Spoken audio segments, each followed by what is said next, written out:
तो जैसा कि हम जानते हैं कि आज है हमारा संडे, यानी कि सॉरी जुकाम हो गया है, तो आज है हमारा संडे यानी कि रविवार। तो हम क्या करते हैं, कल यानी शनिवार को और आज यानी रविवार को, हफ्ते में 2 दिन हम अच्छे से अपनी चीज़ों को रिवीजन करते हैं, ठीक है। तो एक चीज़ मैं बता दूं कि संडे के दिन एक और चीज़ हम करते हैं, एक मॉक टेस्ट लगाते हैं। तो मैं RWA का लगाता हूँ, रोजगार विद अंकित का।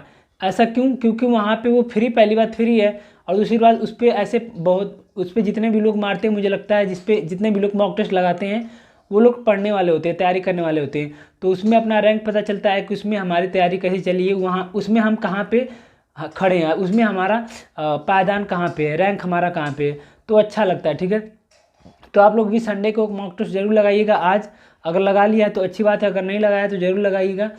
तो आप कहीं से भी लगा सकते हैं, एग्जामपुर से लगा सकते हैं, टारगेट विद अंकित से लगा सकते हैं, रोजगार विद अंकित से, टेक्स्ट बुक से लगा सकते हैं, और एक जो रवि तिवारी सर है उन्होंने भी कल दिया था टेस्ट, तो वहाँ से भी लगा सकते हैं। बहुत सारे प्लेटफॉर्म है, कहीं से भी आप एक लगा सकते हैं, और ऑफलाइन भी लगा सकते हैं अगर आपके पास कोई अच्छी सी बुक होगी तो। अभी सुबह के 8:48 हो रहा है, तो मैंने अपना मॉक टेस्ट लगा लिया है RWA का। तो उससे पहले मैं थोड़ा सा एक चीज़ बता दूं कि एक प्रॉब्लम जो सबके साथ होती थी, आज मेरे साथ भी बहुत ज़्यादा हो गई। जो प्रॉब्लम थी कि टेस्ट लगाने के बाद, टेस्ट आप लगाते चले जा रहे हो, फिर सारे क्वेश्चन अपने आप हट जा रहे हैं, मतलब अनअटेम्प्ट हो जा रहे हैं। आपने सारा क्वेश्चन सॉल्व किया लेकिन उसके बाद सारे क्वेश्चन अनअटेम्प्ट हो गए। तो मेरे साथ आज ये 2-3 बार हुआ, और क्यों हुआ इसका सोल्यूशन भी मैं बता दूंगा। आपके साथ अब दोबारा कभी नहीं होगा, ठीक है।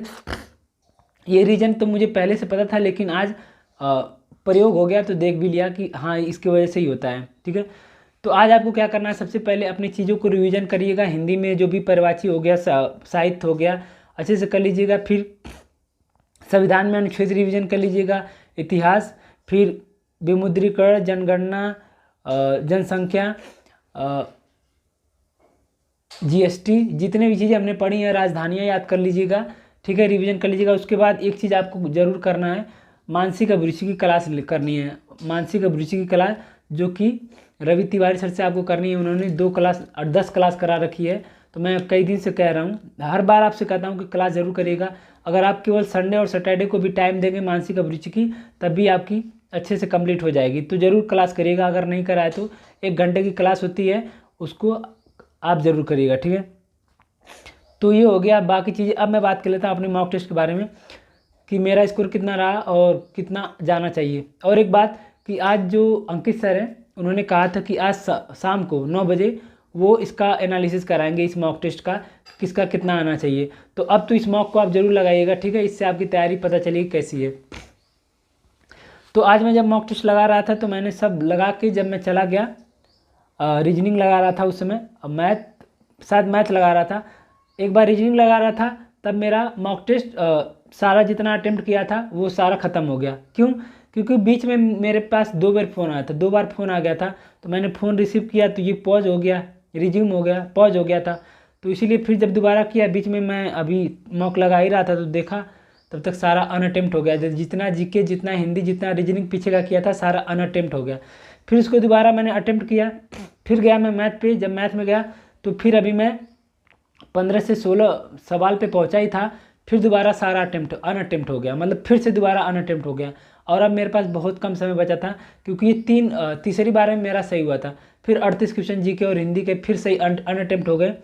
तो लास्ट में बस मेरे पास बचे से 8 से 10 मिनट, उतने मिनट में मुझे सारा करना था, जल्दी जल्दी करना पड़ा। हिंदी 2 मिनट लगा, जीके 2 मिनट लगा, मैथ 8 मिनट लगा।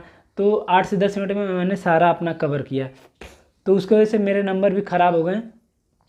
तो मतलब मॉक सबमिट हो गया कैसे भी, लेकिन आज का सिस्टम मेरा बहुत ख़राब था।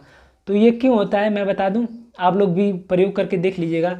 अगर आपने मॉक टेस्ट शुरू कर दिया, जैसे आपने मॉक टेस्ट शुरू कर दिया, तो अगर आप बीच में एक बार भी पॉज करते हैं या काटते हैं तो आपका मॉक टेस्ट 100% बंद हो जाएगा। मतलब 100% ये चांस होता है, तभी चांस होता है, ये तभी होता है जब आप बीच में मॉक टेस्ट को रोकते हैं या कुछ भी करते हैं, तभी ये अनअटेम्प्ट होता है, नहीं तो नहीं होता है।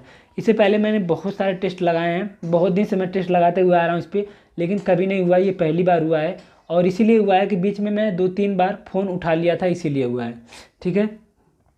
तो आप लोग भी कोशिश करिएगा कि जब भी मॉक टेस्ट लगाएं तो बीच में कोई डिस्टर्बेंस ना हो, एक बार भी उसे बिना पॉज किए, बिना किसी का फ़ोन उठाए एक बार में सीधे लगाइएगा, ठीक है। तो आपका अनअटेम्प्ट नहीं होगा। मेरे साथ ऐसा हुआ, और क्यों हुआ ये मुझे लगा कि ऐसे इसीलिए हुआ है, तो मैं आपको बता रहा हूँ, क्योंकि बहुत सारे लोग ये इनका डाउट रहता है, कई सारे लोगों के साथ ये हो चुका है, ठीक है।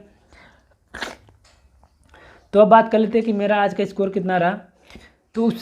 तो आज का जो मेरा स्कोर रहा वो 300 में से 230 है, 300 में से 230 है। अब नंबर घट ही रहा है, दिन पे दिन घटते चले जा रहा है। 300 में से 203 है, ठीक है। उसके बाद जीके में मेरा 22 सही है, जीके में मेरे 22 सही हैं। 2 मिनट में मैंने पूरा जीके किया, क्योंकि सारा अनअटेम्प्ट हो गया था, 2-3 बार करना पड़ा मुझे, तो सारा अनअटेम्प्ट हो गया था। 2 मिनट 56 सेकेंड में मैंने पूरा जीके फिर से किया।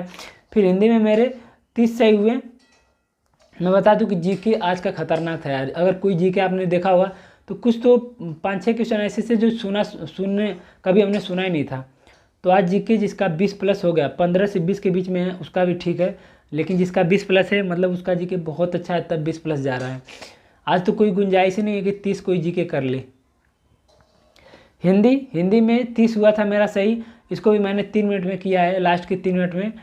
इसमें भी थोड़ा बहुत, हालांकि मेरी हिंदी 1-2 क्वेश्चन मुझे लग रहा है कि गलती से कुछ और टिप दिया हूँ मैं, नहीं तो मेरी हिंदी आराम से 33-34 होती। तो हिंदी 30+ करने लायक है, तो मेरा 30 ही सही है, हालांकि 30+ करने लायक थी आज की हिंदी, ठीक है। फिर मैथ में मेरे 20 सही हैं, 8 मिनट लगे। मैथ मैंने 20 के 20 क्वेश्चन 2 मिनट में कर लिया था, लेकिन 6 मिनट 3 क्वेश्चन पीछे के छूटे थे, वो डाउट था, तो मैंने उसको पूरा फिर से सॉल्व किया, फिर लगाए, तो मैथ में मेरे 20 सही हैं। सेम ऐसे ही रीजनिंग में लगे मुझे 5 से 6 मिनट, ठीक है। तो ये था मेरा आज का स्कोर 230, 300 में से 230। तो एक चीज़ मैं बता दूं कि मॉक टेस्ट आपको क्यों लगाना चाहिए। मॉक टेस्ट इसलिए आपको लगाना चाहिए क्योंकि इससे आपको पता चलेगा कि आपकी स्थिति कैसी है, मतलब आप कभी कहाँ पे स्टैंड कर रहे हैं, आप सच में तैयारी आपकी अच्छी चल रही है कि नहीं, और आपको कितनी मेहनत करने की ज़रूरत है, ये सब चीज़ें पता चलती हैं, ठीक है। और सबसे बड़ी बात ये पता चलता है कि आप जो चीज़ें पढ़ाई कर रहे हैं वो उसमें से कुछ आ भी रहा है कि नहीं, मतलब बस पढ़ाई करते जा रहे हो। तो मैं बता दूं कि जो हम हिंदी का प्रैक्टिस सेट करते हैं, तो शायद हिंदी का पहला या दूसरा क्वेश्चन ही उसी में से आता है। 2-3 क्वेश्चन हमने जो प्रैक्टिस अभी इधर किया है, कुछ हिंदी के प्रैक्टिस सेट, उसी में से क्वेश्चन आए थे। और एक तो जनसंख्या से क्वेश्चन आया था, जो बिहार का शायद वो पूछा था, जनसंख्या घनत्व पूछा था। तो और एक आया था, मतलब जो भी चीज़ें हम पढ़े हैं, यूपी स्पेशल से कुछ क्वेश्चन आया था। तो जो भी चीज़ें हम पढ़े वहाँ से क्वेश्चन आ रहे हैं तो अच्छा लगता है, ठीक है। और हिंदी में काफ़ी चीज़ें ऐसी थी जो हमने इसके पहले खुद प्रैक्टिस सेट में कवर कर लिया है, ठीक। तो बस आप लोगों से यही कहना है कि मॉक टेस्ट जरूर लगाइए। डेली नहीं लगा रहे हैं तो हफ्ते में एक दिन जरूर लगाइएगा, क्योंकि अब हम डेली भी शुरू करने वाले हैं। जैसे ही हमारा रिवीजन खत्म होगा तो हम डेली मॉक टेस्ट शुरू करेंगे, ठीक है। उसके बाद डेली मॉक टेस्ट, उसको अच्छे से एनालिसिस, फिर रिवीजन, ये चलेगा हमारा। तो एक चीज़ मैं बता दूं कि आपको क्या करना होगा, कॉपी बनानी होगी। अगर आप मॉक टेस्ट लगाते हैं और उसे अच्छे से एनालिसिस नहीं करते हैं, जैसे 2 घंटे का मॉक टेस्ट है तो उसे 1 घंटे एनालिसिस में देना ही पड़ेगा। अगर आप ये नहीं करते हैं तो मॉक टेस्ट प्लीज़ मत लगाइएगा। रिक्वेस्ट है आपसे कि अगर आप अच्छे से एनालिसिस नहीं करते हैं तो प्लीज़ मॉक टेस्ट मत लगाइएगा। तो मैंने बहुत बार बता चुका है कि एनालिसिस कैसे करना है। आपको एक रफ कॉपी बनानी होगी, रफ नहीं कॉपी बनानी होगी, एक हिंदी के लिए, उसी में जीके भी लिख लीजिएगा, एक मैथ और रीजनिंग के लिए। क्या करना है, जो भी क्वेश्चन, जैसे मेरा आज गलत हो गया कोई क्वेश्चन, ठीक है, जैसे आपका मेरा मैथ में कोई सवाल गलत हो गया, एक आया था चक्रवृद्धि ब्याज का, वो मेरा गलत हो गया, कोई बात नहीं। अब मैं क्या करूँगा, उस मैथ के सवाल को इस अपने कॉपी में लिख लूँगा जो मैंने एनालिसिस के लिए बनाया होगा। अब उसके बाद उसके सोल्यूशन को लिख लूँगा, और ठीक ऐसे ही सारे सब्जेक्ट में आपको करना है। फिर किसी दिन, एक दिन यानी सैटरडे के दिन, शनिवार के दिन, आपको इस कॉपी को जितने भी क्वेश्चन आपने इसमें लिखा होगा उससे अच्छे से रिवीजन कर लीजिएगा। आप एक बार ऐसा करके देखिए, अगर नंबर नहीं बढ़ेगा और नंबर इंक्रीज नहीं होगा तो फिर इसकी गारंटी मेरी है, नंबर जरूर इंक्रीज होगा, लेकिन ये कोई करता नहीं है। सही बात तो ये है, 100 में से 90 लोग नहीं करते होंगे, 10 ही लोग करते होंगे, ये भी सच है। तो प्लीज़ यार, मॉक देने के बाद अच्छे से एनालिसिस जरूर करिएगा, और आपके कितने स्कोर बने अगर आपने मॉक लगा लिया है तो कमेंट करके जरूर बताइएगा, ठीक है। तो आज के लिए इतना ही, सभी को जय हिंद। अभी मैं मैथ का सोल्यूशन करा दूंगा, आप लोग देख लीजिएगा कि मैथ में आसान नहीं था मैथ, आज मैथ 15 तक जाने लायक था, क्योंकि चक्रवृद्धि ब्याज के 1-2 क्वेश्चन खतरनाक थे, कैलकुलेटिव थे, बाकी मैथ ठीक था, 15 तक जाने लायक थे, ठीक है। और आज का अगर स्कोर की बात करूँ कि 230 तो मेरा है, लेकिन जाने कितने लायक था, तो हमेशा मैं यही बात कहता हूँ कि कोशिश ये करना चाहिए कि जो क्लियर कट ऑफ लिख के आता है वो लिख दे।